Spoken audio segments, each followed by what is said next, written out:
बिस्मिल्लाहिर्रहमानिर्रहीम अस्सलाम वालेकुम वरहमतुल्लाहि वबरकातुह। ਅੱਜ ਦਾ ਰਿਸ਼ਤਾ ਅਸੀਂ ਆਪਣੇ ਪੰਜਾਬੀ ਭਰਾਵਾਂ ਲਈ ਖਾਸ ਤੌਰ 'ਤੇ ਲੈ ਕੇ ਆਏ ਹਾਂ ਜਿਹੜੇ ਪਠਾਣੀ ਨਾਲ ਸ਼ਾਦੀ ਕਰਨੇ ਦੇ ਖੁਆਇਸ਼ਮੰਦ ਨੇ। ਜਿਹੜੇ ਸਿਚੁਏਸ਼ਨ ਹੈ ਵੀ ਕਿ ਇੱਥੇ ਉਮਰ ਲੰਘਦੀ ਜਾਂਦੀ ਪਈ, ਰਿਸ਼ਤਾ ਕੋਈ ਨਹੀਂ ਮਿਲਦਾ ਪਿਆ ਔਰ ਉਹ ਚਾਹੁੰਦੇ ਚਲੋ ਯਾਰ ਮੈਂ ਕੋਈ ਪਠਾਣੀ ਕਰ ਲਿਆ ਵਾਂ, ਮੈਂ ਕਿਸੇ ਪਠਾਣੀ ਨਾਲ ਸ਼ਾਦੀ ਕਰ ਲਾਂ।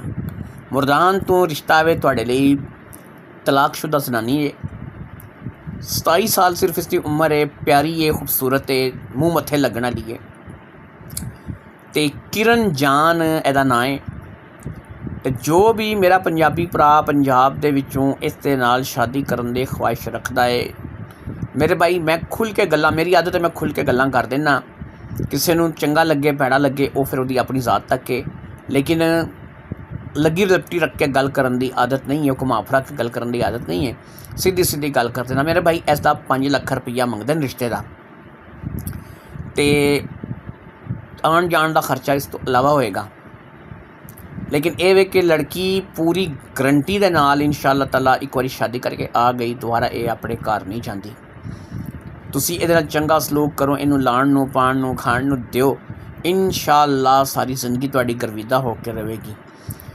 कुछ लोग आते ने जी असें पठानी करके लियाए, पठानी नस जाती है, ये कर रहा भाई दो गल्लां तू पठानी ना, एक तो उन्होंने तुसी चंगा सलूक ना करो, मारो कुटो, तो तुसी सारी गल है कि उन्हें नस जाने। दूसरा ये वे कि कुछ ऐसियां प्रोफैशनल जनानियां होंदियां ने कि जिन्हां दा काम ही यही होंदा कि विआह करके जाना, अगले नूं खराब करना और नस आना।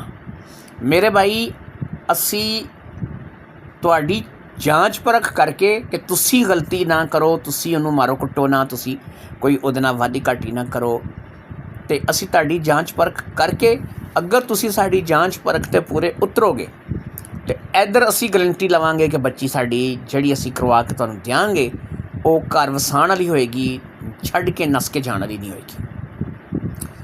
तो जिहड़े मेरे दोस्त भाई पठानी दे नाल शादी करन दे ख्वाहिशमंद ने, पश्तो उर्दू ज़ुबान जिन्हों आंदी होवे वो इस रिश्ते लिए मैनू पूछ सकते हैं। मैं तुहानूं दस दिता है कि डिमांड 5 लाख दी है और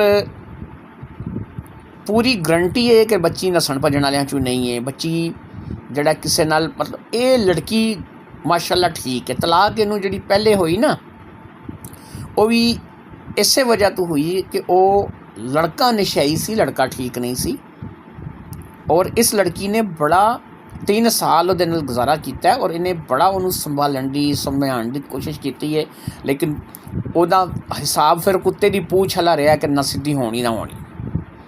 लिहाजा इसलिए इस लड़की ने मजबूरन अपना घर छड़ा फिर छड्ड के तलाक लई और हुण भी ये शादी करके अपना घर वसाना चाहती है।